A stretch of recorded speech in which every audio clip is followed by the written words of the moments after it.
Ya voy a comenzar. Me avisan si se ve todo. Ya va.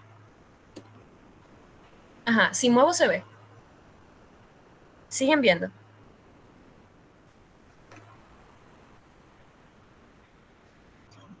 Ok, perfecto.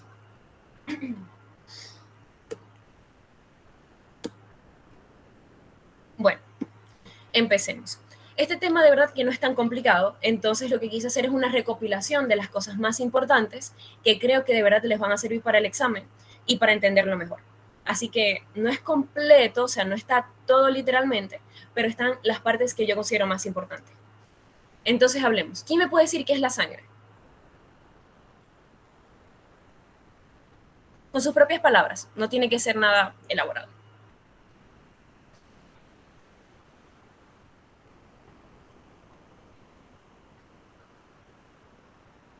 Si se escucha. Disculpa, Kelly, ¿puedes repetir lo que dijiste? Sí, claro. ¿Quién me puede decir qué es la sangre? Con sus propias palabras. Nada elaborado. La sangre es la parte, compone, perdón, la sangre es el componente líquido Ujú. que nos permite eh, llevar oxígeno, nutrientes a los tejidos, y también transportar el CO2 para que sea retirado a través de los pulmones y a través de la orina. Bueno, Eh, está Tiene los bien. elementos formes, tiene nitrocito y se llama glóbulos blancos, plaquetas. Muy bien. Excelente. Básicamente la sangre es un líquido que pasa a través de los vasos sanguíneos, ¿no? ¿Mm? Que recorre los vasos sanguíneos. Sin embargo, ¿verdad? Si queremos ser un poco más específicos, se puede decir que la sangre, ¿verdad? Es un tipo de tejido sanguíneo, específicamente tejido conectivo. Ahora bien, por lo que ustedes recuerdan de histología, se dice que el tejido conectivo son aquellos tejidos que tienen una función de soporte, de unir físicamente unos tejidos con otros tejidos. Y ahora ustedes dicen, bueno, la sangre en sí, como tal, no une físicamente un tejido con otro tejido, pero sí lo relaciona íntimamente, ¿ok? ¿Y cómo lo relaciona la sangre? Lo relaciona como tú lo acabas de decir, porque ¿qué sucede? La sangre tiene que transportar nutrientes.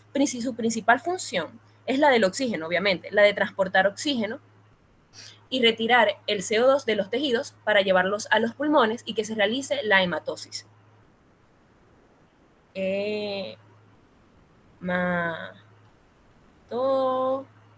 Hematosis, que es el intercambio de O2, digo, sí, que es el intercambio de CO2 por oxígeno para convertir la sangre desoxigenada a sangre oxigenada, ¿no? Esa es su principal función. Pero los relaciona, ¿por qué? Porque, como les había dicho, transporta nutrientes, como lo puede ser la glucosa, aminoácidos, ácidos grasos, nutrientes que va a usar la célula para su metabolismo celular, ¿ok? Para que ella pueda trabajar. Y asimismo, como la célula necesita trabajar, también va a producir desechos o metabolitos, ¿no? Que son tóxicos para el organismo, como es la creatinina. Creatinina.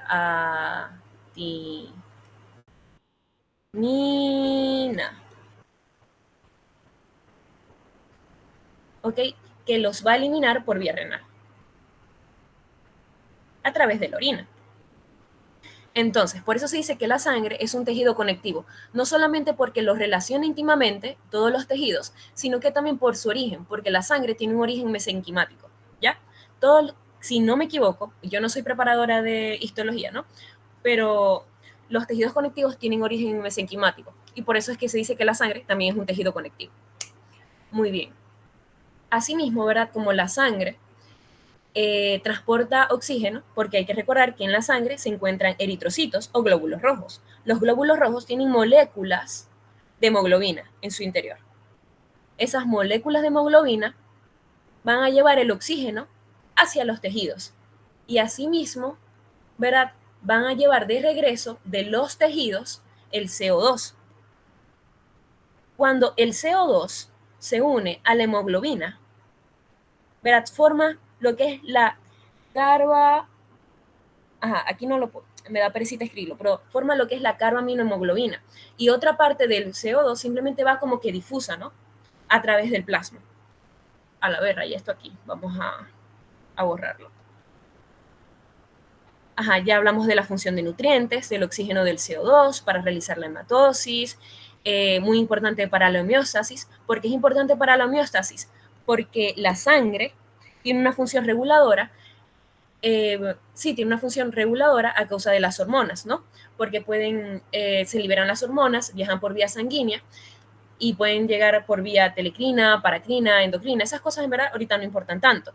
Asimismo, la sangre tiene un pH específico de 7,4 y si este se ve alterado, obviamente va a alterar la homeostasis, los componentes que hay en la sangre también. Tenemos que regula la temperatura. La sangre también regula la temperatura. ¿Por qué regula la temperatura? Porque ustedes saben que todos los órganos, digamos que al realizar su función, su metabolismo, va a producir calor. Entonces la sangre dispersa ese calor. O sea, ¿de qué manera? Por ejemplo, en el núcleo del cuerpo se está ejerciendo calor metabólico y la sangre va a llevar ese calor metabólico de las partes donde está más caliente a la parte donde está más fría, que vendrían siendo las extremidades. También tiene acción de defensa, como dijeron ustedes, porque tiene leucocitos, es decir, los glóbulos blancos, que por quimiotaxis, vamos a ver la pluma, quimiotaxis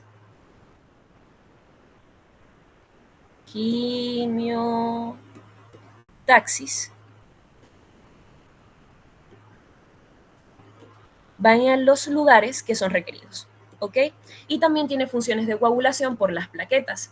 Las plaquetas trabajan dentro del vaso sanguíneo, ¿ok? Porque su función es evitar la extravasación de sangre a cavidades o simplemente no sé, fuera del cuerpo, fuera del organismo. Muy bien. Entonces, ya hablamos de lo que es la sangre, hablamos de las funciones que tiene la sangre y ahora vamos a hablar de la composición que tiene la sangre. ¿Cómo se compone la sangre? La sangre está compuesta por un porcentaje, ¿verdad? Líquido, que es el plasma, ¿ok? Y también por un porcentaje celular. Celular o forme, así se le dice. Ese componente celular o ese componente forme va a estar conformado principalmente por los glóbulos rojos, pero también puede estar conformado por los glóbulos blancos y las plaquetas. En sí, el plasma va a estar conformado por un 90% de agua, 1% de electrolitos, 1% de electrolitos, y a su vez también va a tener proteínas plasmáticas. Las proteínas plasmáticas, ¿verdad?, que nosotros tenemos es la albúmina o la ceroalbúmina y las globulinas. ¿Quién me dice dónde se produce la albúmina? En el hígado. Exactamente. La albúmina es una proteína que se produce a nivel hepático, ¿verdad?, que tiene una función de transportación y se encuentra en mayor concentración o en mayor medida. Entonces, si se encuentra en mayor concentración o en mayor medida, quiere decir que la ceroalbúmina va a ser la responsable de mantener la mayoría de la presión oncótica, ¿ok? Es por eso que cuando hay una hipoalbuminemia, es decir, que hay una disminución de la ceroalbúmina, ¿qué pasa? Hay edemas, porque al perder la presión oncótica hay extravasación de líquido y se forman edemas, que es líquido en los espacios intersticiales. Ok, entonces, o mejor dicho, también en el subcutáneo. Vamos a ver, aquí se habla un poquito más de la albúmina, me gustó mencionarles esto, ¿verdad? Que como les dije, era una proteína transportadora de bilirrubina, hormonas, metales, vitaminas y fármacos. Y leí algo muy interesante que dice que tiene que ver hasta con el metabolismo de las grasas. Porque ¿qué hace la albúmina? La albúmina se une con los ácidos grasos, los hace o los mantiene, mejor dicho, solubles en el plasma, de tal manera que cuando hay una hipoalbuminemia puede estar asociado a una hiperlipemia. ¿Ok? Porque ayuda con el metabolismo de las mismas. Asimismo, también tenemos las globulinas. En las globulinas tenemos las alfa y las beta. Estas dos, las alfa y las betas, ¿verdad?, se van a producir a nivel hepático también.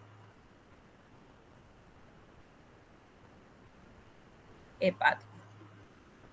Ahora bien, si estas se producen a nivel hepático, ¿dónde se producen las gamma-globulinas? Porque tenemos alfa, beta y gamma. Ya sabemos que alfa y beta se producen a nivel hepático. ¿Y las gamma, dónde se producen?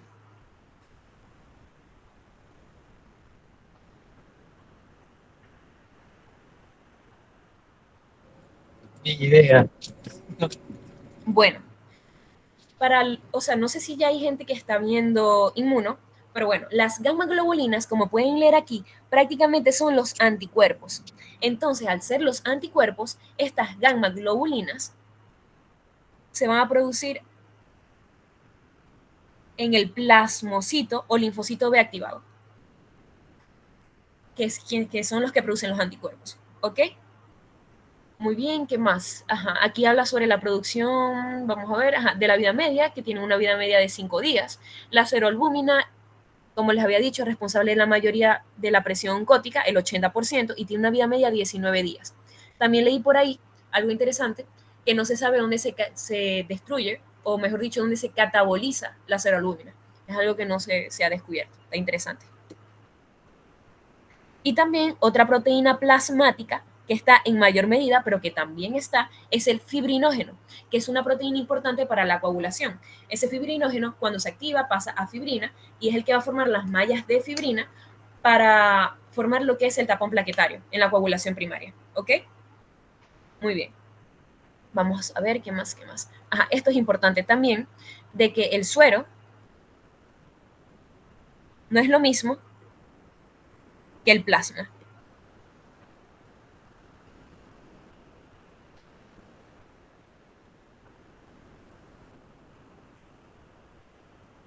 ¿Por qué el suero no es lo mismo que el plasma? Porque ¿Cuál el es la suero no tiene diferencia? proteínas de coagulación, mientras el plasma sí las tiene. Exactamente. El suero no tiene proteínas de coagulación. ¿Y cómo nosotros podemos obtener suero? Nosotros podemos obtener suero. Ustedes no sé si ustedes han visto estos tubos que son los de tapa roja, los de tapa morada. Por ejemplo, los de tapa roja no tienen anticoagulante. Entonces, al no tener anticoagulante, se gastan las proteínas de coagulación, se forma el coágulo y queda el suero. ¿Ok? Y el plasma se puede sacar por centrifugación o incluso con estos tubos de tapa morada que sí tienen anticoagulante. Entonces, no coagula, pero se sedimenta. Y la parte forme quedaría en el fondo, como se ve aquí, ¿verdad? Y quedaría el plasma en la superficie. Y aquí se estuviesen las proteínas de coagulación. Esa es la diferencia. Muy bien. Y bueno, este diagrama se los quise poner aquí, ya a manera de introducción, ¿verdad? Que habla de cómo el corazón es un circuito cerrado, ¿no? Tenemos que hay vasos que salen del corazón. Esos vasos que salen del corazón son denominados arterias, ¿ok? Ellos van a distribuir la sangre que es inyectada del corazón al resto del organismo y cada vez, o sea, los vasos que salen del corazón, o sea, las arterias, a medida que se van distribuyendo, se van haciendo más delgados, ¿verdad? Hasta pasar a ser capilares, en donde se da el intercambio de nutrientes. Aquí en los capilares, ¿verdad? Puede salir plasma al espacio intersticial para que se nutran las células, ¿ok? Recuerden que ahí en el plasma hay también diferentes nutrientes que son los que van a utilizar la célula.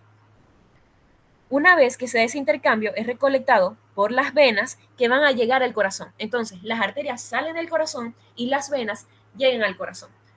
Igualmente, aquí en el sistema de recolección participan los vasos linfáticos. Ajá. ¿Dudas de algo que dije anteriormente para seguir ya con esta lámina? No, duda no. No hay dudas. De Perfecto. mi parte, todo. Vamos bien. Ahora vamos a hablar de algunas consideraciones anatómicas. Tenemos el corazón, ¿verdad? El corazón es un órgano que está conformado por 4 cámaras. Tenemos 2 cámaras superiores que se denominan Aurícula, aurículas y 2 cámaras inferiores que se denominan ventrículo. ventrículos. Exactamente. Hasta ahorita sencillo. Muy bien. ¿Qué sucede? Tenemos una aurícula derecha. ¿Y quién llega a la aurícula derecha? La vena cava. La vena cava. Muy bien. Tenemos también que hay válvulas. Hay una válvula derecha y una válvula izquierda. ¿Cómo se llama la válvula derecha? La auriculoventricular derecha. Tricúspide. Tricúspide. Excelente. Llega al ventrículo derecho. Aquí tenemos los músculos papilares, las cuerdas tendinosas que se unen a las válvulas, que a su vez están unidas al esqueleto fibroso que tiene el corazón. Acá también podemos encontrar que está la aurícula izquierda, la válvula auriculoventricular izquierda, que es denominada Mitral. exactamente, la mitral. Mitral izquierdo y tricúspide derecho. Acá tenemos el ventrículo izquierdo. ¿Y cómo diferenciamos a simple vista el ventrículo izquierdo del ventrículo derecho? Porque el ventrículo izquierdo tiene paredes musculares mucho más gruesas, están hipertrofiados los miocitos debido a todo el esfuerzo que tiene que hacer para distribuir la sangre a todo el organismo, porque esta es la circulación sistémica y aquí está la circulación pulmonar. Entonces, tenemos la vena cava, tenemos que sale del ventrículo derecho lo que es la arteria pulmonar, a la aurícula izquierda van a llegar las venas pulmonares y sale lo que es la arteria aorta. Fácil. Esto está fácil. Muy bien. La arteria aorta. También estas arterias tienen válvulas. Tenemos que estar la válvula pulmonar y la válvula aórtica. Perfecto. Entonces, ¿cuáles son las características funcionales del corazón? Tenemos que el corazón tiene un circuito mayor y un circuito menor. Esto es muy sencillo, pero bueno, igual se los voy a decir. En el circuito menor llega la sangre desoxigenada, ¿verdad? A través de la vena cava, que llega a la aurícula derecha, pasa por la válvula auriculoventricular derecha, que es la tricúspide, llega al ventrículo y sale por las arterias pulmonares. Exactamente.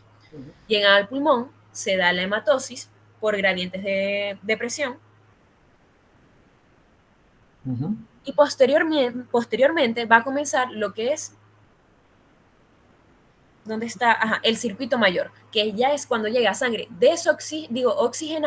sangre oxigenada por las venas pulmonares a lo que es la aurícula izquierda, ¿ok? Pasa por la válvula auriculoventricular izquierda, que es la mitral, se llena el ventrículo izquierdo y es eyectado hacia la arteria aorta para ser distribuida por todo el organismo. Ojo que aquí hay algo importante. Quería o retrógrado o anterógrado. Disculpa, ¿me estaban diciendo algo? Sí, yo. Ajá, quería hacer una acotación con respecto. Ajá. Creo que Decio, en uno de los videos, pues, en la clase, pues, creo que dijo justamente que cuando si él iba a preguntar que dónde comenzaba el circuito mayor, que no fuéramos a decir que eran las válvulas semilunares, sino en la arteria aorta. Perfecto. Gracias. Sí. Dale, muchas gracias. Ok. Listo, perfecto. Bueno, entonces, como seguía diciendo, tenemos sangre venosa y sangre arterial. O mejor podríamos decir que hay sangre que tiene un sentido anterogrado o un sentido retrógrado. ¿Por qué?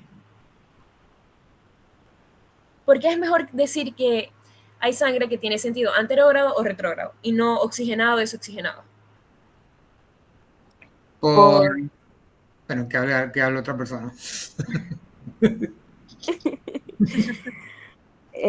Porque la arteria pulmonar lleva sangre desoxigenada y normalmente siempre decíamos que las arterias llevaban sangre oxigenada cuando esa es la excepción. Entonces, para no entrar en esa polémica, es mejor decir que las arterias tienen un movimiento anterógrado y que las venas tienen un movimiento retrógrado. Excelente. Muy bien.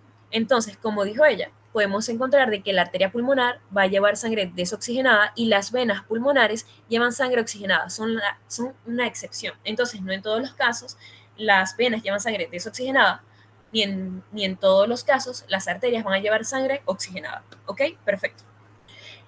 ¿Qué da el sentido anterógrado y qué da el sentido retrógrado? El sentido anterógrado lo va a dar el corazón y la elasticidad que tienen las arterias. Porque, ¿qué sucede? Vamos a ver. El corazón, obviamente, al momento de hacer la sístole, va a eyectar sangre y la sangre va a seguir un flujo anterógrado, ¿ok? Y la elasticidad que tienen las arterias, ¿por qué también da ese flujo anterógrado? Porque hay que recordar que, por ejemplo, la arteria aorta tiene mayor cantidad de fibras elásticas. Además, ellas también en sus paredes, ¿verdad? Almacenan energía. Para que así, al momento de la diástole, cuando el corazón no esté eyectando, ellas liberan esa energía, ¿verdad? Y así la sangre pueda seguir en movimiento anterógrado. Y se dice que ese flujo retrógrado va a ser dado por la compresión del músculo esquelético, es decir, que el músculo esquelético, ¿verdad? Al flexionar, al hacer, o sea, cuando el músculo ejerce su función de flexión, comprime y va, digamos que a propiciar el movimiento retrógrado, llevando la sangre nuevamente en las venas hacia el corazón, ¿ok? Y también igualmente la presión negativa del tórax por gradiente de presión. Por eso puse aquí que la elasticidad no es igual a flexibilidad, porque las arterias tienen una mayor cantidad de fibras elásticas y las venas tienen menor cantidad. Sin embargo, las venas todavía son más flexibles que las arterias. ¿Por qué? Porque como tienen menos fibras elásticas, ¿verdad? Ellas van a almacenar mayor cantidad o mayor volumen de sangre. No tienen la capacidad para volver a su tamaño normal y que siga, o sea, sí vuelven, pero más lentamente que las arterias, porque tienen menor cantidad de fibras elásticas, y que siga ese movimiento. ¿Ok? No sé si me entendieron ahí. Que me llegó un mensaje y bueno, me desconcentré. ¿Puedes repetir eso último, por favor? Sí, por favor, repite. Bueno. Digo que la elasticidad no es igual a la flexibilidad. ¿Por qué? Las arterias tienen mayor cantidad de fibras elásticas. Entonces, ustedes saben cómo es una liga. Cuando ustedes, digamos que están alando una liga y cuando la sueltan, vuelve a su tamaño original, ¿no? Pero con fuerza. Sí se hacen como una idea visual. Sí, claro, el profesor incluso dio el ejemplo de las una arterias. vejiga, Exactamente. el llenado de una vejiga, pues. Exactamente, así son las arterias. Pero en cambio, las venas, como tienen mayor cantidad de fibras elásticas, no es que no tengan, pero están en menor cantidad.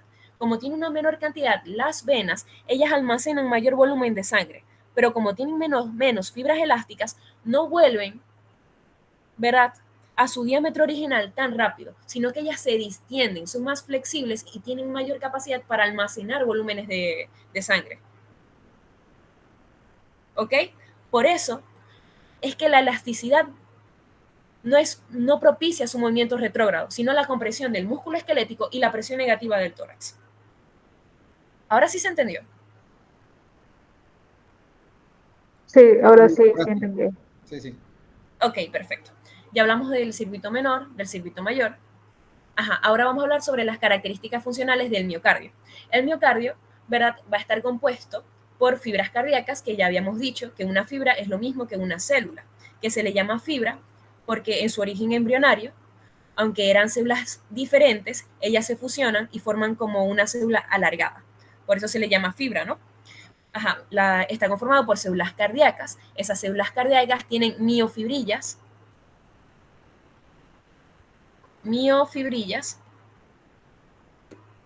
¿verdad? En las cuales se encuentran, ¿qué?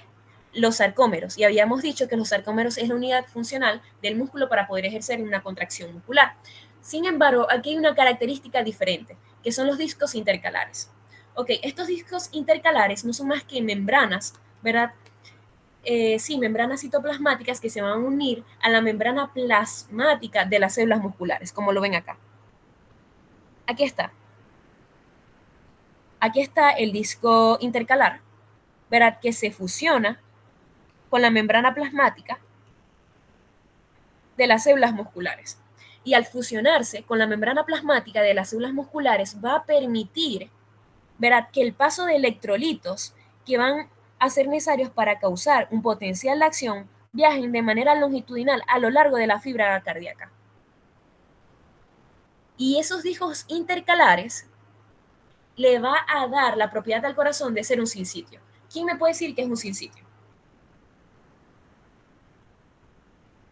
Un conjunto de células que actúa como una sola. Exactamente. Es un conjunto de células que actúan como una sola, porque al tener los rizos intercalares, ¿qué sucede? Que el corazón, o sea, las células del corazón pierden su individualidad y empiezan a trabajar todas como una. Entonces, si todas trabajan todas como una, ¿cuántos sinsitios tiene el corazón? Uno solo. No solo. Y si tiene uno solo, al contraerse, no se va a contraer todo aurículas al mismo tiempo, ventrículos al mismo tiempo, y explotaría el corazón como una bomba hidráulica. No, porque tiene la separación por el De hecho, El esqueleto fibroso. esqueleto el fibroso. corazón, si lo buscan, tiene dos sinsitios. Ah, son dos. Sí, son dos. Tiene dos sinsitios.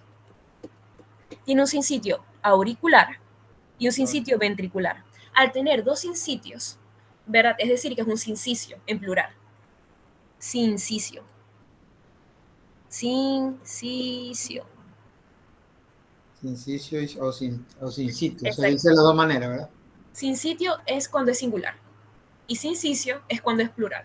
Por eso se dice que es un Listo. sincicio, porque tiene dos sinsitios, un sinsitio auricular y un sinsitio ventricular. Esto permite que se contraigan primero las aurículas para que después se contraigan los ventrículos, aunque también tiene que ver, obviamente, el esqueleto fibroso y el retardo nodal y todas esas cosas que vamos a ver más adelante, ¿no? Ajá. Vamos a ver. También tenemos que está compuesto por un esqueleto fibroso. Este esqueleto fibroso, que está compuesto así, a su vez de colágeno, ¿verdad? Se va a encontrar en la base del corazón. Recuerden que esto es la base del corazón, esta parte de acá. Cuando les hablan de base es esto. Y cuando les hablan de vértice es esto. Ok, ese esqueleto fibroso se va a encontrar en la base del corazón, en la cual se van a anclar las válvulas y también va a servir como un ente aislante, ¿ok? De esos impulsos eléctricos. Muy bien. Asimismo, el corazón también tiene un sistema de excitoconducción. Ese sistema de excitoconducción prácticamente es la capacidad que tiene el corazón de generar y de transmitir un estímulo. Y eso va a estar dado porque tiene dos tipos de fibras miocárdicas. Tiene fibras musculares que no son específicas, que tienen mayor habilidad para contraerse,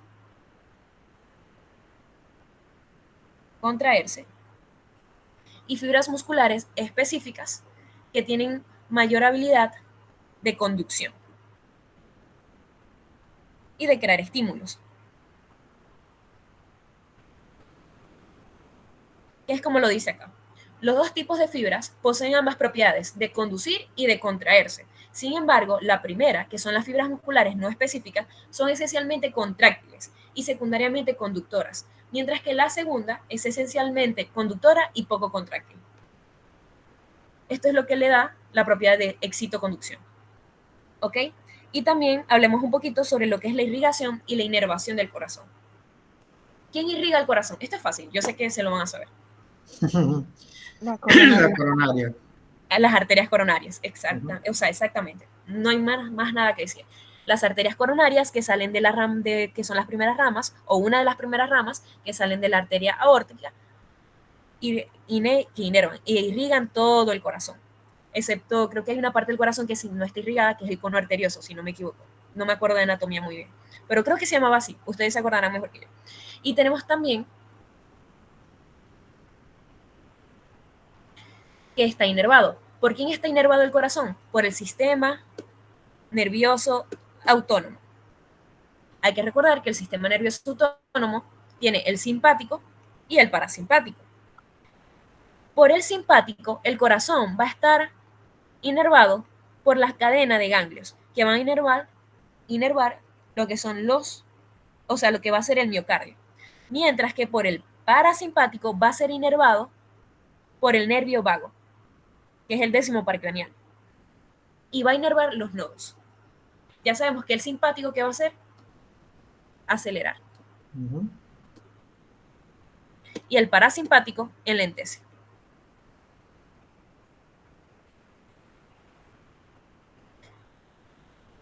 Ajá. ¿Tienen una duda para pasar a la siguiente entonces? No. Yo tengo una duda, Ajá, dime. porque tenía entendido que ambos, simpático y parasimpático, nada más inervaban los nodos y los nodos eran los encargados de llevar el impulso al resto del corazón. No. Pero, Ajá. ¿Por qué? Porque se decía que el simpático sí inerva los miocardios. El que digo, los miocitos. O sea, ambos están inervando el corazón, pero lo inervan en diferentes estructuras, ¿ok? Por ejemplo, la cadena ganglionar está inervando lo que es o sea, los miocitos. Porque, ¿qué sucede? Los miocitos son células de respuesta rápida, es decir, que necesitan un estímulo externo, ¿ok? Por eso se dice, o sea, ellos vendrían siendo fibras musculares no específicas, porque son principalmente contráctiles. Llegan a un impulso y se contraen, ¿ok? De una vez. Son rápidas. Mientras que tenemos las de respuesta lenta, que son los nodos. Ellos más bien son espontáneos, ellos mismos hacen su propio ritmo, ¿ok? Y ellos se autoexcitan. Entonces, el parasimpático inervan los nodos, los regula prácticamente. Pero, Ese es a no, través del vago, ¿verdad? A través del nervio vago. pero quiero preguntarte algo, volviendo a la pregunta que te acaba de decir Marielba. Ok. Lo que vos estáis diciendo ahí suena a que, o sea, si lo veo la primera vez, estoy es entendiendo que el ventrículo se contrae por el estímulo externo. No, no. Pero así se está entendiendo. Como Ah, vos lo estás diciendo, así se está entendiendo. Por eso que bueno. Marielba te está preguntando eso. Ok. Bueno, Ujú. O ¿qué sea, sucede? porque en la información que está en los videos, por lo menos nosotros también lo entendimos, que Ok. la inervación era solamente, o sea, la inervación llegaba a los nodos y de ahí la señal Sí, iba claro. transportada por los nodos y luego por el haz de Is a los ventrículos para Ajá. hacer la contracción. Ay, ya va, me salí. Sí. Ya va, que me salí. Ay, también no apareció esto, les quería dar esto, ya va. ¿Se está viendo lo que estoy haciendo o se No, quedaron? no, ya no se ve nada. O sea, Y ahora se solamente ve. se quitó la presentación. Ay, bueno, ya va, denme un chance. Dale. Denme un chance para volver a poner todo y volver a explicar. Vamos a ver. De una vez aprovecho para abrir el PDF de Decio, que yo creo que lo leí ahí hace un tiempo. ¿Será que yo puedo compartir aquí pantalla de lo que estoy haciendo ahorita? Vamos a ver. Toda la pantalla. Ajá, yo estoy compartiendo ahora toda mi pantalla. Vamos a ver. Así se ve todo lo que estoy haciendo. No se ve. Sí, ahora sí se ve. Ajá, ahorita estoy aquí en lo de Decio, pero yo no me acuerdo dónde leí eso. Vamos a ver si fue aquí o lo leí en internet. Dale.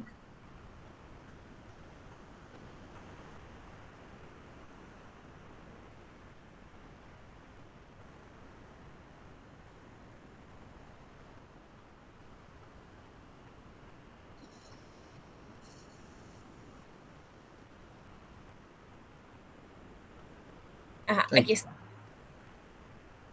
Lo leí de acá. En sí, creo que lo voy a investigar mejor, ¿verdad? Para yo también entenderlo mejor y poder explicárselos mejor.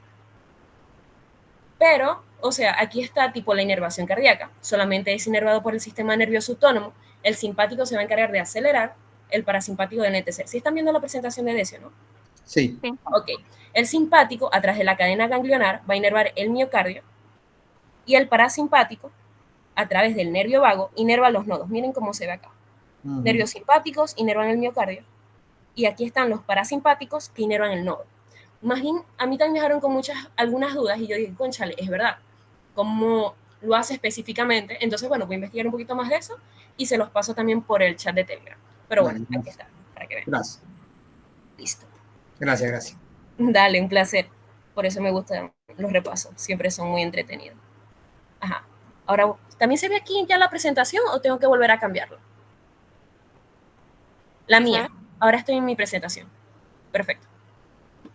Ajá. Aquí es otra cosa que les traje, que en sí no es que se los van a preguntar ni nada, pero a mí me pareció muy curioso y se los quería compartir, ¿verdad? De que hay personas, o sea, usualmente a nosotros nos dicen de que hay 4 válvulas, que es las aurículas ventriculares, la tricúspide, la mitral, la aórtica y la pulmonar. Sin embargo, hay gente que dice de que el corazón tiene 6 válvulas, que está también la válvula de Eustaquio y la válvula de Tevesio. Y se los digo para que conozcan eso, ¿no? Porque me pareció muy, muy bonito y muy interesante. La válvula de Tevesio es una válvula que tiene la vena cava inferior y está, ¿verdad?, para evitar la regurgitación de la sangre desoxigenada en el ventrículo derecho. Y también está esta válvula de Tevesio, que es la del seno venoso coronario. El seno venoso coronario es una estructura, o sea, venosa, es una vena que va a llevar la sangre desoxigenada del miocardio hacia la aurícula derecha. Entonces, bueno, si alguien les dice que el corazón tiene 6 válvulas, es verdad, pues, para que sepan. Interesante. Era eso. Sí, es interesante. Ahora tenemos las propiedades del corazón. Tenemos el batmotropismo, ¿verdad? Que batmos viene del umbral. Prácticamente es la capacidad que tiene una célula de ser excitable, la capacidad que tiene el corazón para responder a un estímulo y generar un potencial de acción y llegar a ese estímulo umbral, ¿ok? Eso es el batmotropismo. Tenemos el automatismo, ¿verdad? Que trata prácticamente el cronotropismo. Crono viene de tiempos. Entonces, la capacidad que tiene el corazón de generar un impulso, un ritmo, o sea, ir a su propio tiempo, ¿ok? Ajá, como dice aquí, capaz de generar en su interior un impulso que da origen a la contracción, lo que le dota de un ritmo propio. Ese es el automatismo, la capacidad que tiene para autoexcitarse, básicamente. Los factores que incluyen el ritmo cardíaco se llaman cronotrópicos, y hay positivos y hay negativos. Asimismo tenemos el dromotropismo, que es la capacidad que tiene el corazón para conducir ese impulso eléctrico, ¿ok? Y propagarlos por todas las fibras, o sea, por todas esas fibras musculares que son especiales, como es el haz de Bachmann, el haz de His, el de las fibras de Purkinje y como todo lo que vamos a ver más adelante. Siempre a mí me gusta dejar los prefijos, no sé, es una costumbre que tengo, ¿no? Dromo viene de carrera y recorrido, viene del griego. Tenemos el inotropismo, ojo, inotropismo, no ionotropismo. Ionotrópico Es otra cosa. no es lo mismo que inotrópico. Entonces, el inotropismo es la capacidad que tiene el corazón para responder a un estímulo eléctrico y contraerse. Y tenemos también lo que es la capacidad de electroproducción, que es la capacidad que tiene el corazón para producir estímulos eléctricos.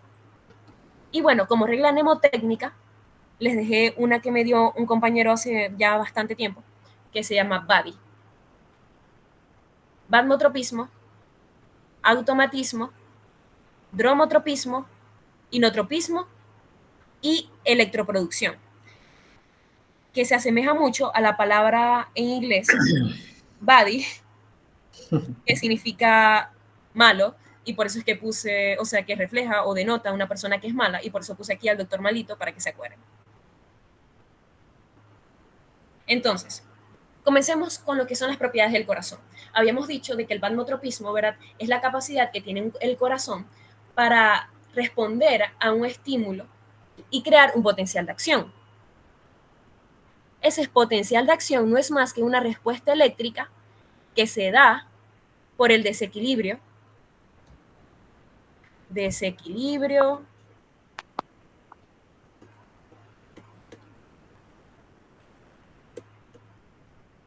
electrolítico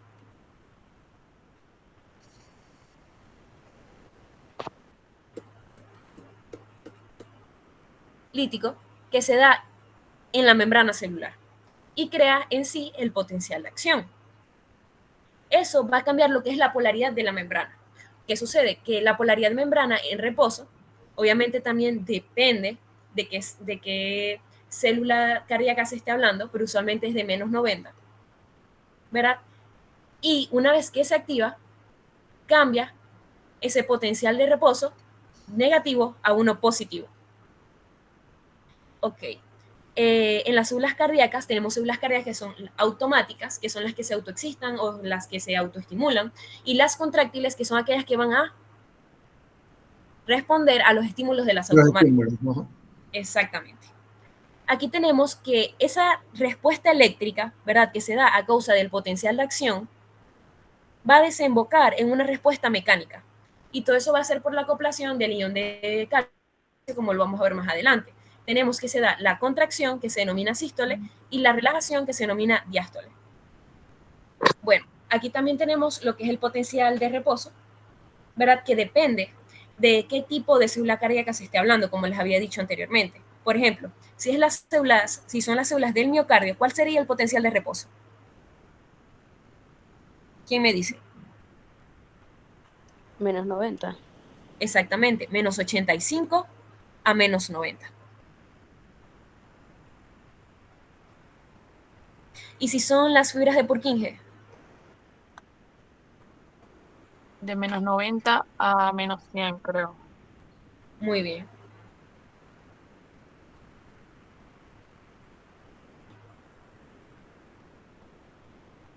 Y veamos si son los nodales, las células nodales, o bueno, las fibras, mejor dicho. Menos 60 creo que. Ajá, de menos 60 a menos 65. Ujú.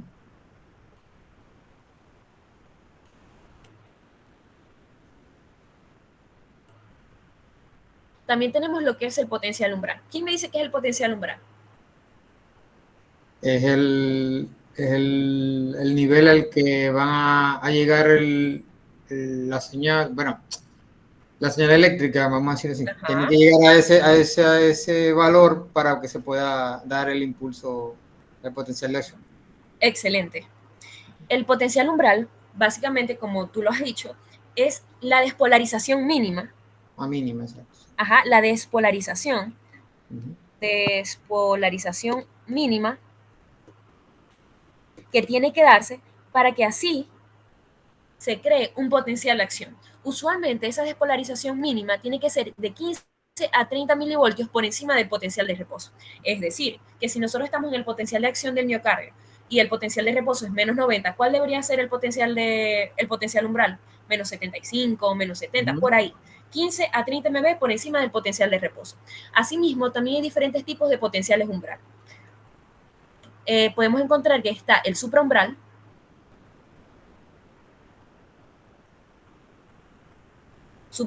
el subumbral,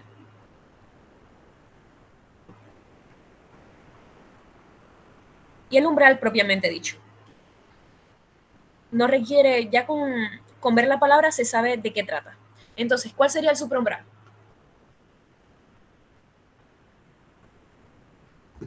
¿Cuál sería el supraumbral? ¿En cuál de los tres? No, no. Pues, el General. supraumbral sería General. el que está por encima del Por umbral. encima, por encima del umbral. Exactamente. El que está Y por produce encima un del umbral. estímulo, sí El produce subumbral, respuesta. el que está debajo, y el umbral en sí es el que está en 15 a 30 mB por encima del potencial de reposo, como ya habíamos dicho. Asimismo, como les estaba comentando anteriormente, hay células que son de respuesta rápida, como el miocardio, los tractos internodales, el haz de His y fibras de Purkinje. Si se dan cuenta, todas las células de respuestas rápidas son aquellas que responden a las células que se autoestimulan. Y las de respuesta lenta son las estructuras nodales, que son las células especiales que crean sus propios estímulos. ¿Ok? Entonces, respuesta lenta, estructuras nodales. Y células de respuesta rápida, miocardio, tractos internodales, haz de His y fibras de Purkinje. Entonces, hablemos del potencial de acción del miocardio. Ahí, vale, ya raya aquí. Ajá. Muy bien. Como habíamos dicho, ¿verdad? El potencial de reposo está en menos 90. Aquí, esto es un punto isoeléctrico, ¿verdad? ¿Qué sucede? En el potencial de reposo hay una mayor conductancia del potasio. Adentro es más negativo que en el exterior. Se dice que en el interior de la célula es más negativo, no porque haya una mayor carga negativa, sino que si ponemos una relación entre el medio extracelular y el medio intracelular, se dice que el interior es más negativo porque tiene menor carga positiva, no porque no hayan cargas positivas. Eso es algo importante siempre tener en cuenta, ¿no? Entonces hay una mayor conductancia del potasio, es decir, que están abiertos los canales para el potasio. Una vez que se llega al estímulo umbral, ¿verdad? Que en este caso habíamos dicho que podría ser menos 70, menos 75, ¿no? Bien, se van a abrir los canales dependientes de voltaje para el sodio. Cuando se abren los canales para el sodio se encuentra a mayor concentración en el espacio extracelular o en el espacio intracelular. En el extra. En el extracelular, ¿verdad? Entonces, por gradiente químico, el sodio va a querer ir hacia dentro de la célula. Y así, igual también por gradiente eléctrico, porque aquí el sodio es positivo y adentro es más negativo. Entonces, por gradiente eléctrico, por la fuerza eléctrica, el sodio va a querer ir hacia adentro y va a entrar una gran cantidad de sodio, lo cual va a ser mucho más positivo el medio intracelular. Y al hacerlo más positivo, se va a despolarizar. Recuerden que despolarizar es cuando se hace más positiva y repolarizar es cuando se hace más negativa. Muy bien. Entra mucha cantidad de sodio, se despolariza la célula, llega acá a este punto que ya vendría siendo la fase 1, en donde se cierran esos canales de sodio, se abren los canales de potasio, empieza a salir potasio, se empieza a hacer más negativa la célula y también se abren los canales del cloro. ¿Ok? Entonces también está entrando iones negativos, bueno, están entrando aniones, iones negativos. Eso empieza a repolarizar la célula lentamente hasta la fase 2. ¿Qué pasa en la fase 2? Que aumenta la conductancia. Esta G es conductancia. Yo aquí se los puse para que recuerden. Flecha hacia arriba, se abren los canales. Flecha hacia abajo, se cierran los canales. Ok. Y la conductancia prácticamente hace referencia como a los movimientos que tiene el ion, tanto dentro como fuera. Entonces, se abren los canales de calcio, entra calcio dentro de la célula, y al entrar calcio dentro de la célula, que es positivo, va a crear una meseta, va a interrumpir esa repolarización, creando una meseta. Hasta que llega a la fase 3, donde ¿qué sucede? Se abren más canales de potasio, y el potasio, ¿en dónde está más concentrado? ¿Adentro o afuera? Adentro. Adentro. Y como está más concentrado adentro, el potasio se quiere ir hacia afuera. Y por gradiente químico, el potasio sale hacia afuera, la célula se hace más negativa y vuelve a su potencial de reposo. Entonces, ¿cuántas fases tiene este potencial de acción? Tiene 4 fases. Tiene la fase 0, la 1, la 2 y la 3. ¿Ok? ¿Qué sucede? Que aquí hay una repolarización temprana. Repolarización temprana. En la repolarización temprana, prácticamente se cierran los canales para el sodio. Se cierra sodio, abre potasio y abre cloro. Tenemos también lo que es la meseta y la repolarización tardía. En la repolarización tardía se abren más canales para el potasio. Está fácil. Muy bien. Esas son las fases. Fase 0, la 1, la 2 y la 3. Yo siempre sugiero que se aprendan esto. ¿Cuáles son los iones que se cierran y que se abren? Vamos a ver, ¿qué son los periodos refractarios? ¿Quién me dice qué son los periodos refractarios? El periodo en que no se puede recibir ningún estímulo, la célula no recibe ningún estímulo, dependiendo si es absoluto o relativo. Exactamente. Eso es el periodo refractario. Es un periodo en el cual no importa qué tan fuerte sea el estímulo, la célula no va a responder. Pero también eso depende. Más bien, fui como que muy cerrada, porque hay diferentes tipos de periodos refractarios. Está el absoluto y está el relativo, como dijeron por ahí. Yo quiero hacer una pregunta. Ajá. En este potencial de acción, se ve que los canales de calcio se abren, ¿verdad? Pero en ningún momento mencionan que los canales de calcio se cierran. ¿Será que permanecen abiertos hasta el final? No, no permanecen abiertos. Okay. Porque si permanecieran abiertos, al haber mucha carga positiva, la meseta no... Claro, pero como no lo mencionan como tal, no se menciona, pues. Por lo menos en lo que Alessio ha dicho. Me imagino que se tiene que cerrar, obviamente, porque si no, la meseta fuera más larga. Exactamente. Sí. Igual yo siempre digo, es que no sé, me encanta fisiología porque, o sea, uno a veces se pone a estudiar y uno piensa una cosa y resulta que son tantas cosas, es tan complejo, que yo a veces digo, no me gusta dar nada por sentado, porque realmente es tan complejo que, Dios mío, uno se pone a estudiar eso y, ay, no sé, es hermoso, es muy loco todo, porque es demasiado complejo, no sé, no me gusta dar nada por sentado en fisio porque es muy complejo todo, pero bueno, sí, sí, sí. Ajá. Entonces tenemos los absolutos, tenemos los relativos. Los absolutos, ¿verdad? Es cuando ningún estímulo, por tan fuerte que sea, la célula no va a responder y no va a ser potencial de acción. Y el relativo, que depende de la magnitud. Depende.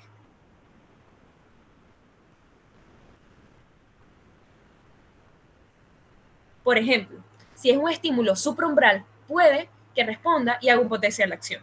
Ahora bien, ¿en qué fases hay un potencial de acción? O sea, ¿en qué fases del potencial de acción hay un periodo refractario absoluto y uno relativo? En lo que es la fase, voy a borrar aquí porque ya está muy, muy densa la pizarra. Ya va. Ajá. En lo que es la fase 0, 1 y 2, vamos a encontrar que hay un periodo refractario absoluto. Exactamente. Aquí, no importa qué estímulo llegue, así sea supraumbral, no va a responder ante ese estímulo que era un potencial de acción. Y aquí tenemos la fase 3, que hay un periodo refractario relativo. Que si hay un estímulo umbral, está la posibilidad de que cree inmediatamente otro potencial de acción. Ahora, muy bien. ¿Qué evita el periodo refractario? ¿Por qué es importante este periodo refractario? Es importante para, ¿cómo se llama? Para coordinarlo, la contractibilidad, la contracción de la aurícula y del ventrículo, para que no Exactamente. ocurran al mismo momento. Es importante, ¿verdad? Para coordinar la contractibilidad y que no haya una tetania muscular, porque si no hay un periodo de descanso, el músculo va a permanecer contrayéndose, respondiendo ante los estímulos y se crea un periodo de tetania. Se tetaniza el corazón. Y el corazón no se tetaniza gracias a los periodos refractarios. Muy bien. Okay. Ajá. Entonces tenemos aquí lo que es la respuesta mecánica. La respuesta mecánica, ¿verdad? No es más que la respuesta ante el estímulo eléctrico. Primero tiene que haber una excitación para que después haya una contracción. Aquí me faltó ponerle el T. ¿Ok? Entonces, si ustedes se fijan acá, acá tenemos el potencial de acción, ajá, aquí se hace la meseta, esta es la fase 2. La fase 2, en donde se hace la meseta, ¿verdad? Coincide directamente con la fase de contracción muscular. En la meseta, ¿qué ion entra? El ion del calcio, ¿verdad? Sí. Y ese mismo calcio que entra aquí en el potencial de acción es el calcio que se va a usar en la contracción muscular. Sí, ese que se une a la troponina, ¿verdad? Para unirse a la tropomiosina y que se liberen los sitios de unión de la miosina con la actina, para que así se pueda acortar el sarcómero y producir el proceso del ciclo del puente cruzado y de contracción muscular. Vamos a ver, ¿qué más? Entonces, ya saben, la respuesta mecánica no es más que la contracción del músculo cardíaco, que a eso se le denomina sístole, y se da por un acoplamiento entre un fenómeno eléctrico, que es la excitación, y el fenómeno mecánico, que es la contracción. Y todo esto se da gracias a la entrada del ion calcio, que los acopla. El que se encarga de acoplar todo es el ion del calcio, porque el mismo que se utiliza para el potencial de acción para crear esa meseta es el mismo que se va a utilizar para la contracción muscular. Ahora bien, tenemos el potencial de acción nodal.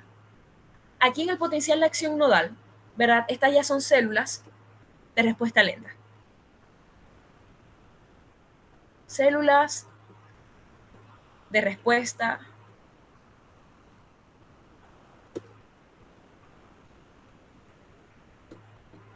lenta. Aquí tenemos varias diferencias. Primero que todo, que el reposo va a ser menos negativo. Habíamos dicho que era de 60 a 65, creo. exactamente, menos 60, menos 65. ¿Verdad? Y el reposo no es plano. siempre va a haber un prepotencial. ¿Por qué el reposo no es plano? Porque aquí está la apertura de unos canales de calcio. Esa es otra cosa, que aquí quien causa la despolarización no es el sodio, sino que es el calcio.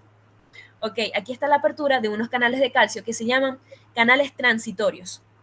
Esos canales transitorios van a causar pequeñas despolarizaciones hasta llegar al estímulo umbral, que en este caso creo que podría ser menos 50, menos 55 más o menos.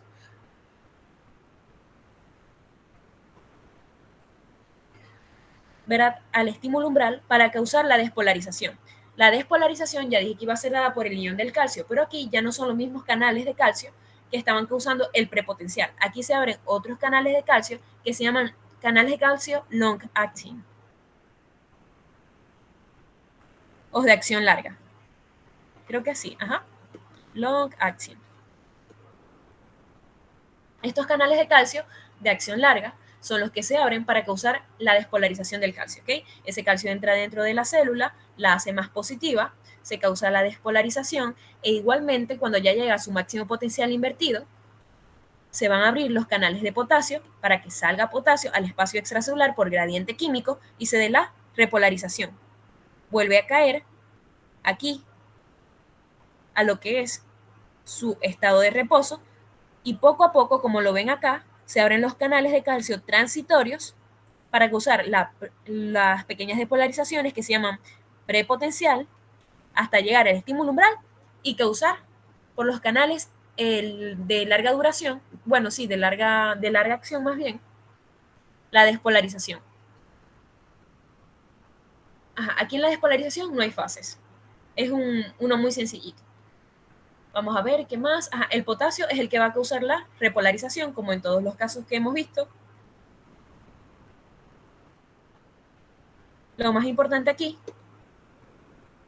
es que el calcio es el que causa la despolarización y lo hace mediante dos canales, el transitorio para los prepotenciales y ya la despolarización como tal, una vez que se ha alcanzado el potencial el potencial umbral, se abren son los long acting o los de larga acción. Diferencias con el potencial en quien causa la despolarización y la repolarización, ya se los dije. Aquí, les volví a rayar la pizarra.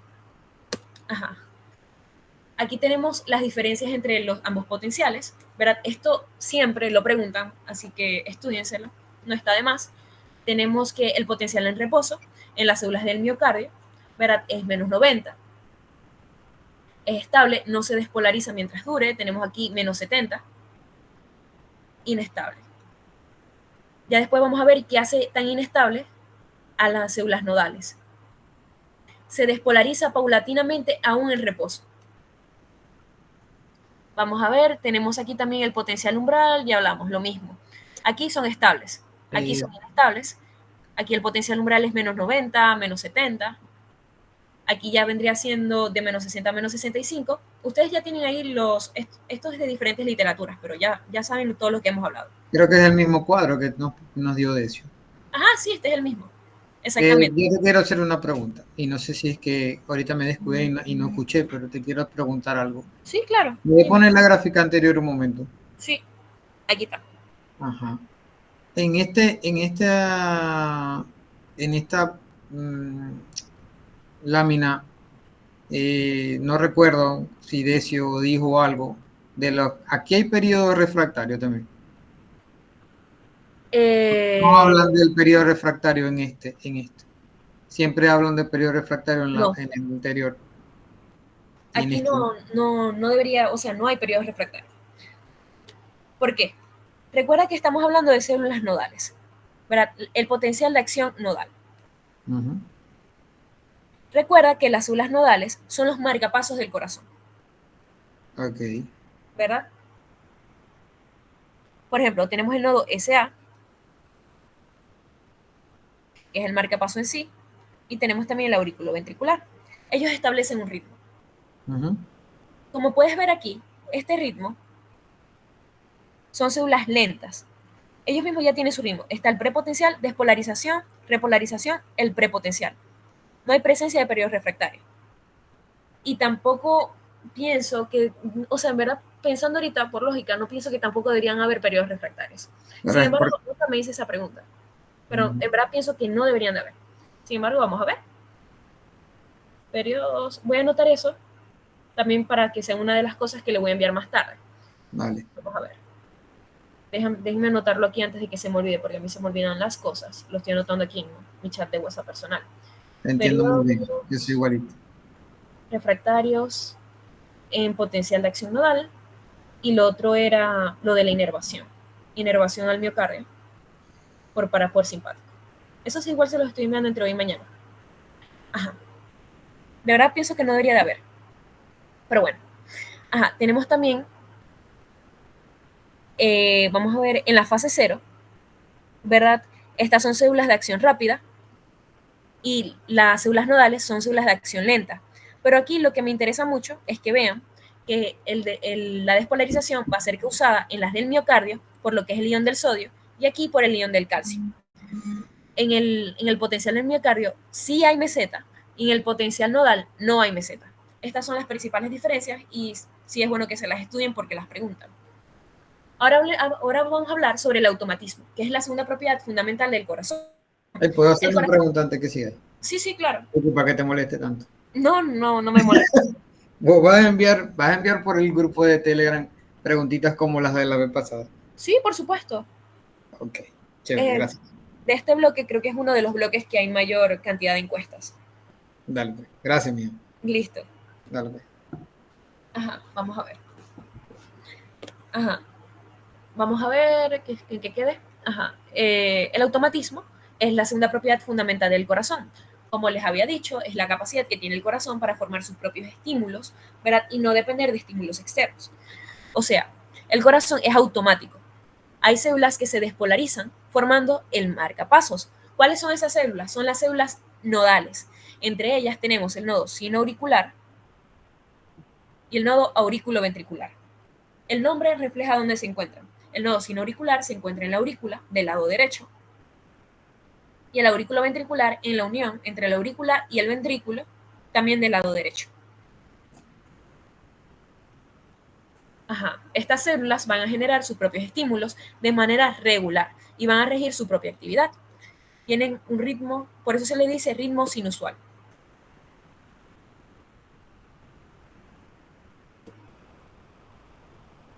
Ellas ya tienen sus tiempos establecidos. ¿Cuáles son los factores que la modifican? ¿Qué sucede? Que aquí nosotros tenemos que estas células pueden ser afectadas por el sistema nervioso autónomo, tanto por el simpático como por el parasimpático. El simpático habíamos dicho que aceleraba o enlentecía. Acelera. Acelera, ¿no? ¿Y qué sucede? Que si acelera, ¿verdad? Es porque el simpático favorece la apertura de canales para el sodio.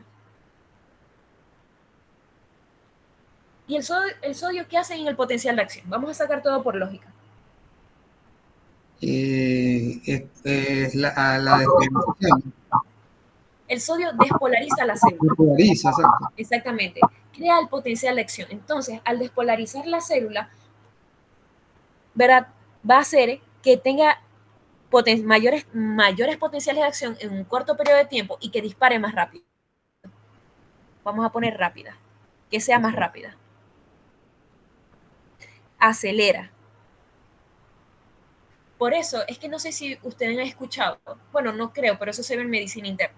En medicina interna, cuando nosotros nos están hablando de las patologías cardíacas, mencionan algunas alteraciones electrolíticas, ¿verdad? Esas alteraciones electrolíticas, como cuando hay hipernatremia. Sí, hipernatremia es de altas cantidades de sodio. Exactamente. Cuando hay altas cantidades de sodio en la sangre, el corazón late más rápido y causa taquicardia, ¿ok? Por esto. Porque tiene un efecto simpático. Hay apertura de los canales de sodio, eso va a hacer que el corazón dispare más rápido y que lo vuelva más inestable. Pero también, como hay un efecto del simpático, hay un efecto del parasimpático. ¿Y quién se encarga de repolarizar en el potencial de acción? El potasio. El potasio. Entonces, como el potasio repolariza, quiere decir que lo va a hacer mucho más lento, va a hacer que dispare más lento. lento. Y por lo tanto, el parasimpático apertura canales de potasio y puede llegar a hiperpolarizar lo que es la célula. La hace más lenta, la hace más estable en cierto sentido, pero incluso si se llega a un punto de hipercalemia, puede ser cardiotóxico y puede haber fallo cardíaco, puede haber una falla cardíaca. Correcto, se puede detener el corazón. Se detiene el corazón. Y aquí prácticamente lo mismo de los electrolitos. Aumento de potasio, taquicardia. Aumento de sodio, taquicardia. Disminución de potasio, bradicardia. Ay, me colgué con aumento de sodio, taquicardia. Y aumento de potasio, bradicardia, ¿ok? Prácticamente, potasio tiene un efecto parasimpático y el sodio tiene un efecto simpático. Ajá, ¿cómo se llaman las células que conforman los nodos? Esto también creo que es pregunta de examen, se llaman células P. Células P. Lo pongo por si no le toman importancia, siempre les recuerdo que le tomen importancia. Se llaman células P o células pálidas. ¿Cuál es el marcapaso del corazón? Eso todo el mundo se lo sabe, el nodo sinoauricular. Y definición de taquicardia y bradicardia. La taquicardia es simplemente un aumento en las contracciones por minutos del corazón y la bradicardia es lo contrario, es una disminución de las contracciones por minuto del corazón. Eso es todo. Lili, ¿hasta qué más o menos sería este repaso? Bertale, ¿Cuánto tiempo tienes estimado más o menos? Ya te digo cuánto me falta. No me falta mucho, si te fijas. Ya, esto es todo, me falta poquito. Chévere. Ok. Entonces aquí vamos a hablar, dale, tranquilo, un placer siempre. Aquí vamos a hablar de las propiedades biofísicas que hacen que los nodos se despolaricen más rápido. Habíamos dicho anteriormente de que se considera de que los nodos son más inestables, es decir, que se despolarizan espontáneamente o con mayor frecuencia. ¿Y qué lo hace? ¿Y qué hace que sea de esta manera? Prácticamente, ¿verdad? Es que cuando los nodos están en reposo, hay mayor conductancia del potasio, es decir, que los canales están abiertos. Sale potasio y eso los mantiene negativos, ¿verdad? Y están cerrados los canales de sodio y de calcio. Pero ¿qué sucede? Progresivamente, ¿verdad? Aún estando en reposo, esos canales de potasio se van a cerrar. Se acumula calcio dentro de la célula, ¿verdad? Lo que la hace, se acumula calcio dentro de se acumula potasio dentro de la célula y posteriormente, junto con la entrada del calcio, se va haciendo el prepotencial que al llegar al estímulo umbral, se activan los canales long acting y causa la despolarización. Prácticamente, en reposo están los canales de potasio abiertos y paulatinamente se van cerrando. Después se abren, una vez que se activan, principalmente los de calcio y también los de sodio. Principalmente los de calcio. Recuerden que esto es nodo. Eso es lo que los hace más inestables. Y ahora vamos a pasar al dromotropismo. Hasta ahorita hay una duda. ¿Sí me van entendiendo? Sí. Okay. Bueno, yo sí. Si tienen alguna duda, también me pueden decir. Sí, sí estoy entendiendo. Ok, perfecto. Ok, el dromotropismo. ¿Quién se acuerda que era el dromotropismo? Y el dromotropismo tiene que ver con la velocidad de transmisión de la señal. Exactamente. Bueno, en sí no tanto con la velocidad, pero tiene que ver con la capacidad de conducción que tiene el corazón para... ya va, aquí estoy buscando la pluma. Ajá, aquí. Yo lo busqué para transmitir esos impulsos eléctricos. Okay. Esa transmisión de los impulsos eléctricos va a ser dada gracias a zonas especializadas, es decir, células o fibras musculares especializadas. Tenemos acá el nodo sinoauricular, que es el que va a transmitir ese impulso. Esto es el haz de, ¿cómo se llama? Haz de Is. Esto es el haz de Bachmann. Recuerden que... disculpa que no estaba mirando la pantalla. No, tranqui. El haz de Bachmann. Que es el que va hacia la aurícula izquierda. Aquí tenemos el haz de Wembeck o los tractos internodales. Aquí tenemos el nodo AB o auriculoventricular que pasa y se convierte en el haz de Is, ahora sí, que tiene una rama derecha y una rama izquierda. Y este haz de His se va a dividir y va a convertirse en las fibras de Purkinje, que como ven aquí, ¿verdad? Está inervando lo más profundo del miocardio. Los músculos papilares, dentro de los ventrículos, o sea, el miocardio de los ventrículos, de las paredes ventriculares y todo eso. Ajá, sigamos. Aquí también hay factores que pueden afectar el dromotropismo, es decir, que pueden afectar la capacidad de conducción, si conduce más rápido o conduce más lento.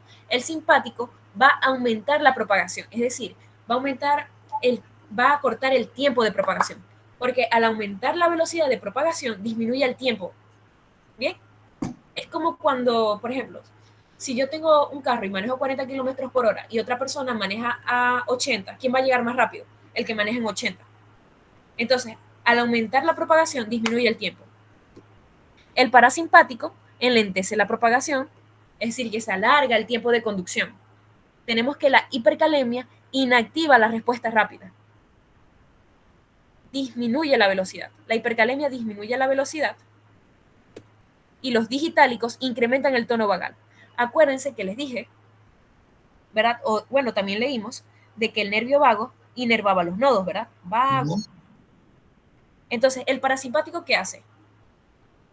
¿Enlentece o aumenta? ¿Cómo se llama? Sí, ay, se me olvidó la palabra. ¿Enlentece o lo hace más rápido? En fin. Lo acelera, sí. Lo acelera, exactamente, esa era la palabra. Lo enlentece, ¿verdad? Entonces, si los digitálicos incrementan el tono vagal, quiere decir que va a disminuir la frecuencia de descarga del nodo sinusual y de conducción. Lo hace más lento también. Si incrementa el tono vagal, lo hace más lento, porque eso es lo que hace el parasimpático. Otra cosa muy importante del dromotropismo es algo fisiológico, no lo vayan a poner nunca como patológico, que es el retardo nodal. Retardo nodal. El retardo nodal, ¿verdad? Es un mecanismo fisiológico, ¿verdad? Por el cual, miren, ay, se me fueron las palabras. Es un mecanismo fisiológico por el cual el impulso eléctrico va a hacerse más lento hasta llegar al nodo auriculoventricular. Porque, ¿qué sucede? Aquí va desde las aurículas. Como ustedes pueden ver, va disminuyendo su diámetro y se hace una red de mallas finas y como al ser tan finito, ¿verdad? Va a aumentar la resistencia. Ese aumento de resistencia va a hacer que el impulso eléctrico viaje más lento hasta llegar al nodo auriculoventricular. Este retardo nodal hace que se contraigan primero las aurículas y que después se contraigan los ventrículos, estableciendo así un ritmo. Por lo que se entiende que hay dos sístoles y hay dos diástoles, porque hay una sístole auricular y una sístole ventricular, y hay una diástole auricular y una diástole ventricular. Todo tiene su ritmo. Ajá, otra cosita aquí importante, todo lo que aumenta la velocidad de conducción o propagación disminuye el tiempo de conducción, ya lo habíamos hablado. Perfecto, ya todo esto lo hablamos. ¿Quedaron dudas? ¿Verdad? ¿No? No. Okay. Yo sí. Bueno, no lo nombraste, pero tenía una duda con eso. Sí, dime. Es que no me acuerdo cómo era, creo que eran los digitálicos, que me dijiste que incrementaban el tono vagal. Creo que eran esos. Sí, son esos. Y el enlentecen, o sea, se incrementan el tono vagal, ¿por qué lo utilizan para las arritmias y las arritmias se supone que son lentos? Para las... Yo creo que Vamos. no, que lo utilizaban para tratar arritmias, pero ¿por qué sí? Más bien debería ser como algo que lo acelere. Bueno, me imagino que la arritmia, como dice, sin ritmo, arritmia. Entonces en sí no hay un ritmo. Puede ser que sea muy rápido o puede ser que sea muy lento. Correcto. Me imagino que depende de la arritmia. Ok. O sea, supongo. Yo no me sé todo. Por si acaso. De verdad No, que yo lo preguntaba por si acaso. No, sí, vamos a anotarlo aquí también, arritmias. Pero de verdad, me supongo que depende de la arritmia. Vamos a ver. ¿Qué más? Ajá, ahora vamos con creo que esta era la cuarta, sí. La cuarta característica que tiene el corazón, que es el hipnotropismo, ¿verdad? Que prácticamente se trata de la capacidad que tiene el corazón para contraerse, ¿ok? Para funcionar como una bomba hidráulica. Entonces, ¿qué sucede? Aquí prácticamente había una serie de conceptos que fueron los que me parecieron más importantes de todo este capítulo del inotropismo. Se trata sobre cuántas veces late el corazón por día y por minuto. Por minuto, ya saben que el corazón, tomando referencia a los humanos, ¿verdad? Obviamente en nuestro caso depende de la especie, late 75 veces por minuto. Si ustedes multiplican 75 por 24 horas, les va a dar las que late el corazón por todo el día, que vendría siendo 1800 veces. El corazón hace un trabajo excesivo, ¿no? Pero ¿por qué el corazón no se cansa? El corazón no se cansa porque no produce ácido láctico. El ácido láctico prácticamente es un compuesto químico que producen los músculos en ese estado de catabolismo para poder obtener energía, ¿ok? Entonces, al no producir ácido láctico, no se fatiga. Podemos encontrar de que el músculo cardíaco tiene 20%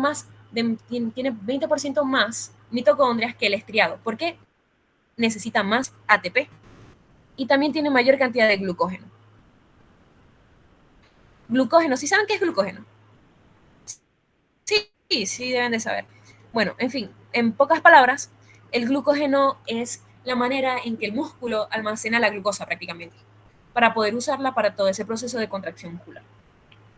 Aquí está lo que habíamos hablado anteriormente. Miren, el corazón es un sincicio, porque tiene 2 sincitios, y recibe efectos hormonales. Recibe efectos de la insulina, de catecolaminas y de tiroxina. ¿Pero por qué de insulina? Recuerden que la insulina, ¿verdad?, es una hormona que liberan las células beta del páncreas. Lo libera al torrente sanguíneo y esa insulina, ¿verdad?, va a actuar sobre unos, creo que eran, sí, unos receptores que se llaman receptores GLUT. Si no me equivoco, se escriben así, receptores GLUT. Ellos, al unirse a esos receptores GLUT, va a permitir la entrada de glucosa hacia dentro de la célula para que la puedan usar, ¿ok? Entonces, por eso es que tiene un efecto de la insulina. Permite la entrada de glucosa para que la pueda almacenar en forma de glucógeno y pueda utilizarlo en el ciclo de contracción muscular. También tiene que ver con las catecolaminas, como es la epinefrina, la norepinefrina, porque tiene que ver con la vasoconstricción y con el aumento de la frecuencia cardíaca. La norepinefrina aumenta la frecuencia cardíaca y la epinefrina usualmente causa vasoconstricción, que también afecta a todo eso, ¿no? Y tenemos la tiroxina, que sirve también para lo que es la absorción del calcio. Ya hablamos de los elementos contráctiles, elásticos, de los discos intercalares.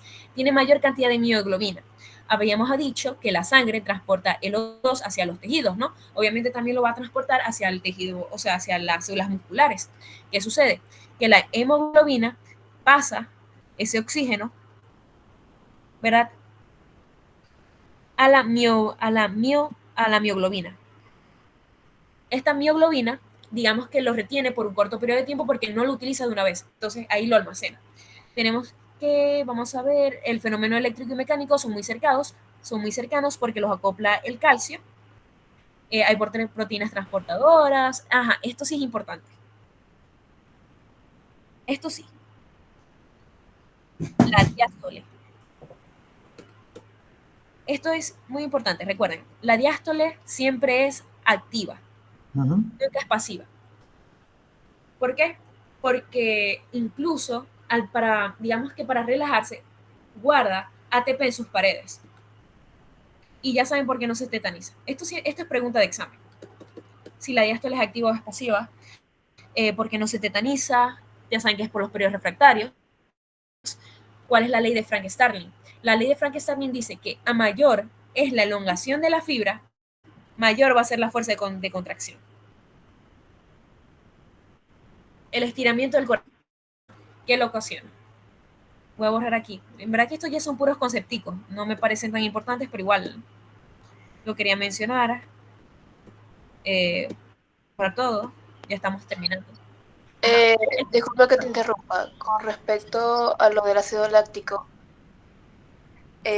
quisiera que tú me aclares porque había leído, o sea, lo leí muy por encimita, pero había leído que en una falla del corazón grave, el corazón podía llegar a utilizar la glucólisis, si no mal recuerdo, y podía producir ácido láctico, lo cual es contraproducente. Yo no lo he leído. ¿Tienes el paper? ¿El qué? Por casualidad, porque sería interesante. Tengo que buscarlo, porque lo leí en internet, o sea, Claro. No, primera vez que lo escucho, ¿sabes? O Sí, sea, o sea, yo estoy investigando, siempre escucho que no produce relativo, puede ser, claro, entra en un estado de sí, estoy catabolismo. investigando eso y lo tengo en el cuaderno, pero tengo tantas cosas que no lo consigo. Entonces había leído eso de que, o sea, si lo pudieras investigar y pasarlo por el grupo cuando pase las demás preguntas, Sí, claro, por te lo supuesto, agradecería. déjame anotarlo también por aquí. Me gusta ácido láctico. Gracias. En falla grave, no me dijiste. Sí, que el corazón como último recurso utiliza eso. Wow. Qué locura. Bueno, en fin, vamos a ver, vamos a seguir. No sabía. Ojalá. Vamos a ver. ¿Cuál es la ley de Frank Starling? Es el estiramiento del corazón que lo ocasiona. ¿Qué sucede? Ustedes saben que están estos conceptos importantes, que es la precarga. La precarga es el volumen de sangre que entra al corazón, ¿ok? Que entra al ventrículo. Ese volumen de sangre va a causar un dilatamiento en el corazón y lo va a estirar, ¿ok? Entonces eso también se le llamaba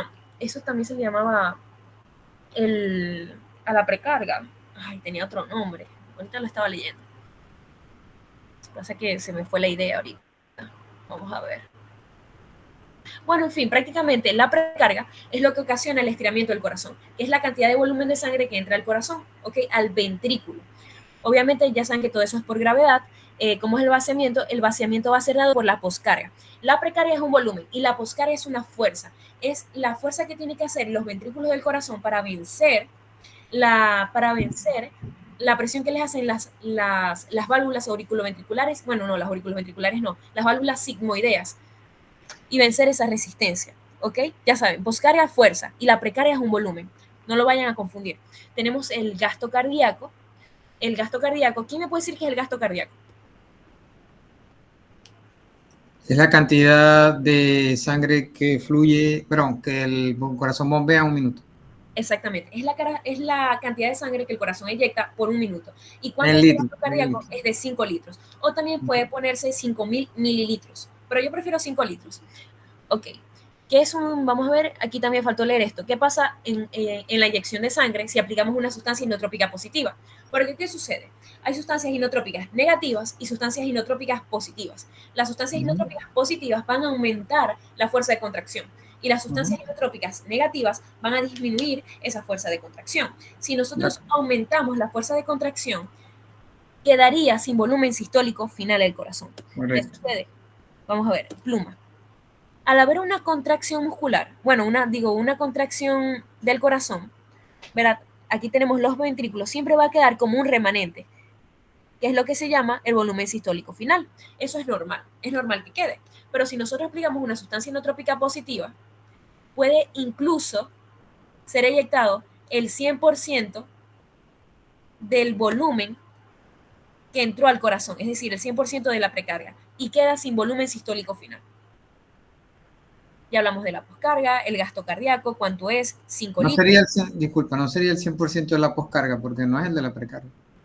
Sí, lo que pasa es que dije que sería eyectado el 100% de lo que entró, y lo que entra al ventrículo es De la precarga, precarga. y lo que sale ya vendría La siendo la poscarga. poscarga. La poscarga en sí no es un volumen, es una fuerza. Es una fuerza, sí. Poscarga, fuerza. Precarga, volumen. Ok. Ajá, sería 5 litros. El ciclo cardíaco no es más que todos los cambios, ¿verdad?, por los que pasa el corazón para poder eyectar la sangre. Eso dura 0,8 segundos cada ciclo cardíaco. Tenemos el asa presión volumen, que ya lo vamos a ver más adelante, y cuáles son los ruidos cardíacos. Prácticamente son 4 ruidos cardíacos, pero siempre los que son audibles solamente son 2. Tenemos el DUP, ¿verdad? Y tenemos el loop. El loop van a ser el cierre de las válvulas auriculoventriculares y el DUP es de las sigmoideas. Estos sonidos son a causa del cierre de las válvulas.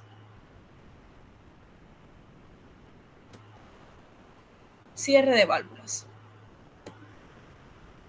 Muy bien. Ajá, otra cosa importante aquí. Ajá, aquí lo que más me interesa es más o menos explicarles lo que es una contracción isométrica, aquí, una contracción isométrica y una contracción isotónica. ¿Verdad? Vamos a seguir. Cada ciclo dura 0.8 minutos. También les quería mencionar que la diástole dura más que la sístole, es más larga que la sístole. Y bueno, prosigo a explicar lo que es una contracción isométrica. Voy a prender un momentico mi cámara, ya va. Alterno, tab. Aquí. Ajá. Por ejemplo, vamos a suponer, dejar de presentar un momentico. Ajá. Vamos a suponer, ¿verdad? Que yo voy a levantar algo, ¿no? Entonces es algo que pesa y necesito hacer fuerza. Ahí mi músculo, mi bíceps, se va a contraer, ¿verdad? Pero no va a haber un acortamiento de la fibra. Al no haber un acortamiento de la fibra, eso sería una contracción isométrica. Es cuando hay una tensión en las paredes, ¿verdad? Es cuando se está haciendo una contracción, pero sin acortar la fibra. Pero si yo acorto la fibra, es decir, yo flexiono, yo estaría haciendo una contracción isotónica, que es lo que pasa en el corazón. Por ejemplo, cuando estamos en la fase de diástole, ¿verdad? Hay llenado ventricular y hay un momento que va a comenzar lo que es la primera fase sistólica, que es la contracción isométrica. Hay tensión en las paredes, hay tensión en las aurículas, pero todavía no hay acortamiento, o sea, no se da la sístole como tal para que se dé la eyección, es solamente la primera fase.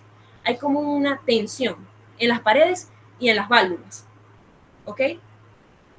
Eso vendría siendo una contracción isométrica. Ya la contracción isotónica, ¿verdad? Que sería la segunda fase de la sístole ventricular, o de la sístole en sí, que hace el corazón. Ya es cuando hay un acortamiento del corazón y se da la poscarga. Ajá, ahora sí lo voy a explicar ahí con el dibujito. Era porque quería que tuvieran la imagen visual con lo que yo me lo aprendí. Ajá, toda la pantalla, compartir. Bien. No sale. Ya no sale. Todavía no. Vamos a esperar si carga. Pues. Ajá, ya va. Déjenme compartir aquí. Ahora sí. Dejar de presentar, es que esto siempre me confunde. Ventana, aquí. Ajá, y ahora, ¿se ve completo? Pero se ve el programa completo. Ay, Dios. Ahora, pero sí se ve completo. Sí, si le das a maximizar, seguramente se ve. No, ajá, ahora sí. Ya va. Tap. Vale a F5, la presentación. No, sí, lo que pasa es que tengo que compartir. Tengo que compartir específicamente esta ventana. Eso es algo complicadito ya. Ajá, ahora sí. Ahora sí, listo. Ajá. Ahora vamos a pasar. Bueno, se me olvidó explicar aquí. Aquí tenemos la fase isovolumétrica. Hay presión, ¿verdad? Hay una leve contracción, ¿verdad? Y hay tensión en lo que son las paredes de los ventrículos y en las aurículas y en las válvulas Esto vendría siendo lo que es la contracción isovolumétrica o isométrica. Sin embargo, ya aquí se da la segunda fase, que como ustedes pueden ver aquí también hay acortamiento de la fibra y se da la eyección, tanto por la arteria pulmonar, por la arteria aórtica. Esto es lo más importante que quería explicar del psicocardíaco. Cuando hay una contracción isométrica y una isovolumétrica, y una isotónica, digo. Isométrica no hay acortación de fibras. Isotónica hay acortación de fibra. Eso es todo. Y bueno, aquí, esto confunde mucho, pero de verdad es algo puro, o sea, algo meramente teórico, en donde dice, todo comienza desde el punto A y termina en el punto D. El punto A se trata sobre la apertura de las válvulas aurículo-ventriculares. Aquí prácticamente se comienzan a llenar, ¿verdad?, los ventrículos y aumenta la presión por efecto de la fuerza de Frank-Starling. ¿Qué dice prácticamente la teoría de Frank-Starling? A mayor elongación de la fibra va a aumentar la fuerza de contracción y es por eso que aumenta la presión. Como pueden ver, acá tenemos el punto B, en donde hay un inicio de la sístole, pero apenas solamente comienza lo que es la contracción isométrica. Entonces, punto A es apertura de las válvulas auriculoventriculares. Punto B, empieza la sístole, pero solamente la fase 1, que es la isométrica. Punto C, ya tenemos que hay una eyección. Y la eyección, o sea, la poscarga, siempre se va a dar en lo que es la fase isotónica. Y el punto D, que se cierran las válvulas sigmoideas, ¿verdad? Termina la sístole y se vuelven a llenar las aurículas. Aquí en el punto, vamos a ponerlo con una pluma. En el punto B sería el loop. Y en el punto D sería el loop. Empieza en el A, termina en el D. Esto es un poquito tedioso, pero es pura teoría. Ya esto es pura teoría. No hay nada que pueda explicar yo con mucha lógica. Tenemos ahora el quinto y último principio, que es el principio de electroproducción, que es la capacidad que tiene el corazón para producir sus propios estímulos eléctricos. El corazón es como un sol y él produce por todas partes, ¿verdad? Va produciendo por todas partes estímulos eléctricos. Sin embargo, se concentra en algunas partes y esas son las líneas, digamos, hipotéticas que Decius les mostró en las láminas. No se las puse aquí, le volví a rayar. No se las puse aquí porque es mera teoría.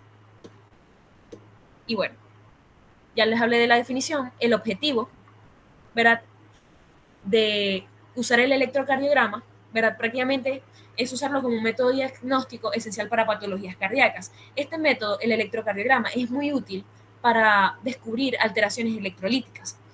Y bueno, está conformado por las ondas P, el complejo QRS y también la onda T, que en sí, en medicina interna y en las clínicas, nos enseñan esta regla mnemotécnica, que es, papito, qué rico estás, PQRST. Y así en verdad que no se les vuelva a olvidar.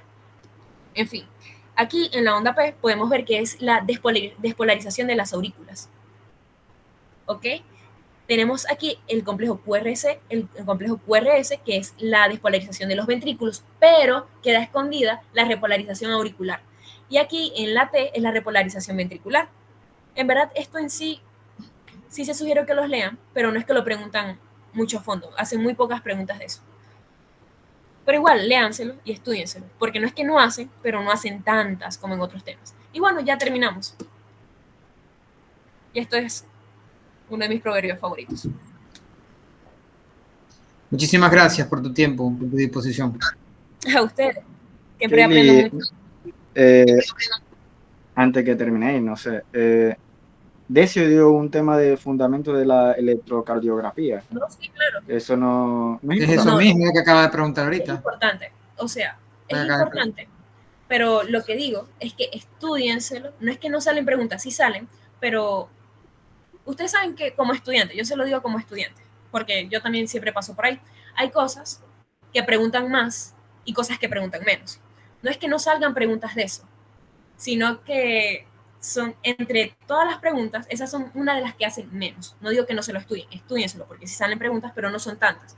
Son teóricas que se lo pueden leer, es mejor que lo entiendan y así.